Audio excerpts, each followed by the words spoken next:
ব্যাপারটা এমন না যে আল্লাহ লিখে রেখেছেন বলে আপনি বেছে নিচ্ছেন। যেহেতু আপনি এটাই বেছে নেবেন, তাই আল্লাহ আগে লিখে রেখেছেন।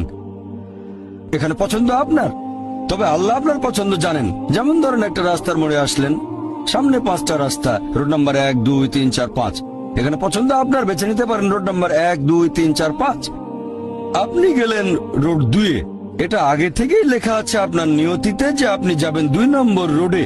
ব্যাপারটা এমন না যে আল্লাহ লিখেছেন বলে আপনি করছেন। যেহেতু আপনি এটাই বেছে নেবেন, তাই আল্লাহ আগে লিখে রেখেছেন। তাহলে পছন্দ আপনার। আপনি চাইলে টাকা উপার্জন করতে পারেন ভালো কাজের মাধ্যমে, হালাল উপায়ে, অথবা পারেন চুরি করে হারাম উপায়ে। পছন্দ আপনার। ধরেন চুরি করলেন, এটা আপনার সিদ্ধান্ত। তবে আল্লাহ আগে থেকে জানেন যে এই লোকটা সহজে টাকা পেতে চায়, তাই চুরি করবে। তাই আল্লাহ আগে লিখে রেখেছেন যে এই লোকটা 25 বছর বয়সে চুরি করবে। এখানে দোষটা কার? দোষ আসলে আপনার। তবে আল্লাহর আছে ইলমে গায়েব, তাই তিনি আগেই লিখে রেখেছেন।